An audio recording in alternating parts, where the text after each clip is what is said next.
बीच में मैडम पूछ रही थी स्कॉर्पियो वाले क्या खाते हैं, इतना जोश कहाँ से आता है। वो मैं बता देता हूँ मैडम, हम गाली खाते हैं।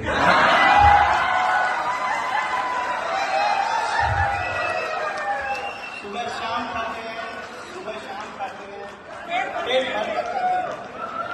इसीलिए इतने आगे जाते हैं, इसीलिए इतने आगे जा रहे हैं, इसीलिए इतनी तरक्की कर रहे हैं। बिकॉज हमारे इंडिया में अगर किसी घर घर में बच्चे को भी पूछो, जो भी बच्चा बहुत अच्छा कर रहा है वो क्या कहेगा, मम्मा की क्या खा रहा है वो? यस, मिठाई नहीं पर क्या खाता है, तभी आगे जाता है। इंडिया में ट्रेंड है, हमारा इंडिया का ट्रेंड हर कंपनी में भी फॉलो होता है, तभी जाके तरक्की होती है। एक गाली पे शेयर होता है। यस यस बिल्कुल होगा। उससे पहले हालांकि ये भी सच्चाई है, मैं आपको बता दूं, पूरी टीम को बता दूं, जो जितना ज्यादा गाली खाता है ना अगस्त में, उतना ही ज्यादा प्रसाद भी मिलता है। हमारे यहाँ पे एक है, तो साहब बोल रहे गाली पे कुछ सुना देते हैं, तो साहब है सुनाना है, अगस्त का महीना आ रहा है नजदीक। तो अजहर इकबाल साहब की एक शायरी है। धन्यवाद। गाली को प्रणाम समझना पड़ता है, गाली को प्रणाम समझना पड़ता है। कहाँ से आ रही है बाबा? यहाँ से, हर जगह से आ रही है बाबा। गाली को प्रणाम समझना पड़ता है, मधुशाला को धाम समझना पड़ता है।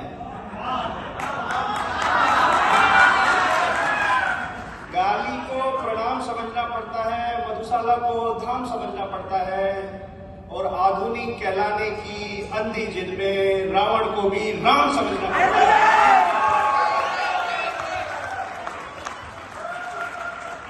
कोई रावण नहीं है, सब रावण है इधर, कोई रावण नहीं, कोई रावण नहीं। एक इसकी और दो पंक्तियां है कि इतना संगीन पाप कौन करे, इतना संगीन पाप कौन करे, मेरे दुख पे विलाप कौन करे, इतना संगीन पाप कौन करे, मेरे दुख पे विलाप कौन करे, चेतना मर चुकी है लोगों की, पाप पर पश्चाताप कौन करे। Thank you, thank you. एक और कविता है जो एक यंग कवि है, उसको मैंने सुना था तो वो मुझे अच्छी लगी। एक्चुअली में डिसीजन लेने वाली लोगों के लिए कविता है कि इंसान को डिसीजन लेने पड़ते हैं। कुछ 5-6 महीने पहले मैंने भी एक डिसीजन लिया था, आगे पीछे कहीं से जाना कहीं आना ऐसा था। तो उस पे एक कविता है कि मुझको न रोकिए न ये नजराने दीजिए। जब कोई आदमी छोड़ के जाता है तो उसके लिए ये कहानी है, मुझको न रोकिए न ये नजराने दीजिए, मेरा सफर अलग है मुझको जाने दीजिए।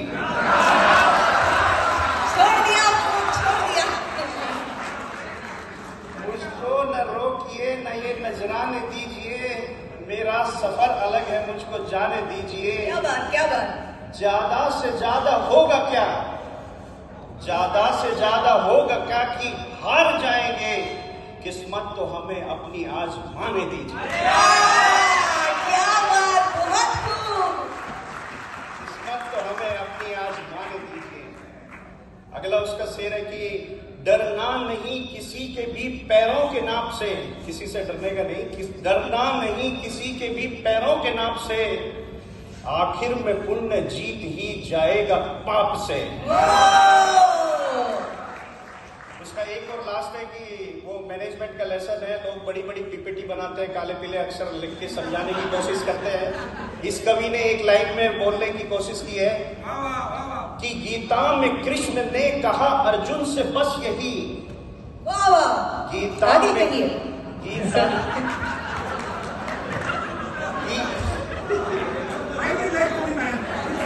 सुनना चाहते हैं कि क्या कहा, बिल्कुल हमसे रोका नहीं जा रहा अपने। गीता में कृष्ण ने कहा अर्जुन से बस यही, पहली लड़ाई जीतनी है अपने आप से। पहली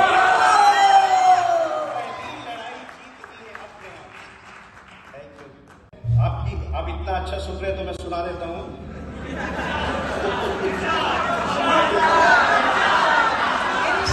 सबकी तरफ से आया, आप सुना दीजिए। एक टॉपिक है वो मेरे दिल के बहुत करीब है। मुझे लगता है आपके दिल के भी करीब होगा, वो है गांव। गांव गांव बहुत विलेज। बिल्कुल बिल्कुल सभी के दिल के करीब। हाँ। सभी के। तो एक साजिद, एक सुदर्शन पाटिल साहब की कविता है।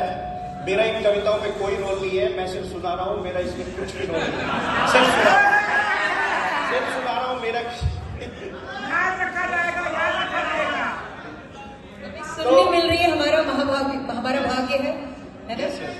तो गांव पे ये कविता है कि एक प्यारा सा गांव, एक प्यारा सा गांव जिसमें पीपल की छांव, एक प्यारा सा गांव जिसमें पीपल की छांव। गांव में आसिया था, एक छोटा सा मकान था। गांव में आसिया था, एक छोटा सा मकान था।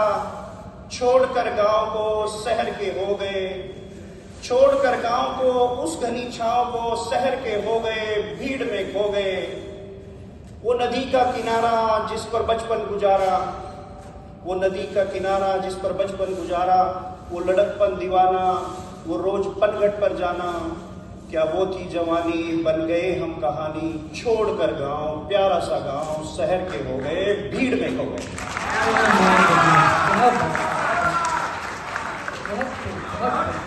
इसका अगला एक दो लाइनें हैं कि इतने गहरे थे रिश्ते, गांव की बात कर रहा हूं परवीन, गांव की बात कर रहा हूं। इतने गहरे थे रिश्ते, लोग थे या फरिश्ते। इतने गहरे थे रिश्ते, लोग थे या फरिश्ते। एक टुकड़ा जमी थी, अपनी जन्नत वही थी। क्या बात, क्या बात। एक टुकड़ा जमी थी, अपनी जन्नत वही थी। हाय रे बदनसीबी जिसका नाम था गरीबी। छोड़कर गांव, प्यारा सा गांव, शहर के हो गए, भीड़ में खो गए। बहुत बहुत मतलब हमारे शब्द थोड़े फीके पड़ गए। Thank you. बहुत मोटिवेशनल वाली कविता होगी, तो एक थोड़ी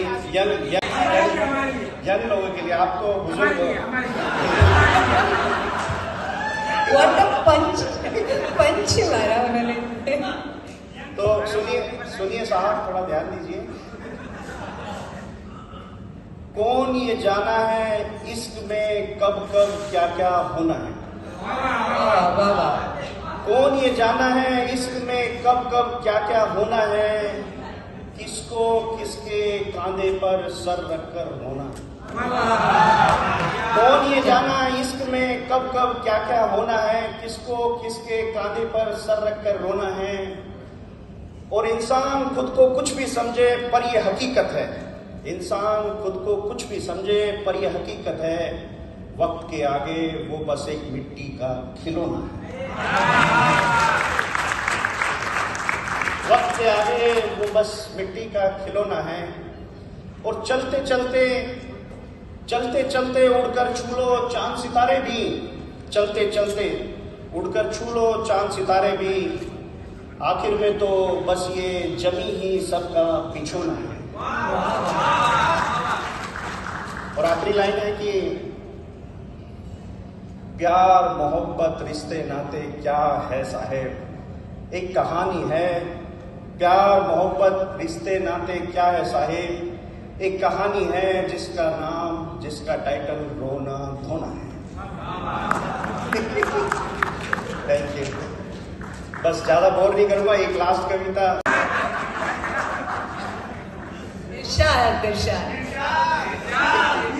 नजदीक, थोड़ा नजदीक, पहली बार कर रहा हूँ, पता नहीं है ज्यादा। हमें तो बहुत अच्छा लग रहा है आपका अंदाजे बयां। बहुत थैंक यू। तो एक मोटिवेशनल कविता है, लोगों ने सबने सुनी होगी मुझे लगता है, पर मुझे बहुत सालों से अच्छी लगती है, तो आज सुना देता हूँ। कर्म अगर सच्चाई है तो कर्म कहाँ निष्फल होगा। कर्म अगर सच्चाई है तो कर्म कहाँ निष्फल होगा। हर एक संकट का हल होगा, वो आज नहीं तो कल होगा। सच्ची बात, बिल्कुल। लोहा जितना तपता है उतनी ही ताकत भरता है। लोहा जितना तपता है उतनी ही ताकत भरता है। सोने को जितनी आग लगे उतना ही प्रखर निखरता है। और हीरे को जितनी धार लगे उतना ही खूब चमकता है। बिल्कुल सही। और सूरज जैसा बनना है तो सूरज जितना जलना होगा, सूरज जैसा बनना है तो सूरज जितना जलना होगा। नदियों सा आदर पाना है तो पर्वत छोड़ निकलना होगा।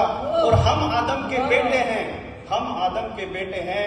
क्यों सोचे राह सरल होगी, कुछ ज्यादा वक्त लगेगा पर संघर्ष जरूर सफल होगा। वो आज नहीं तो कल होगा, हर एक संकट का हल होगा। वाह।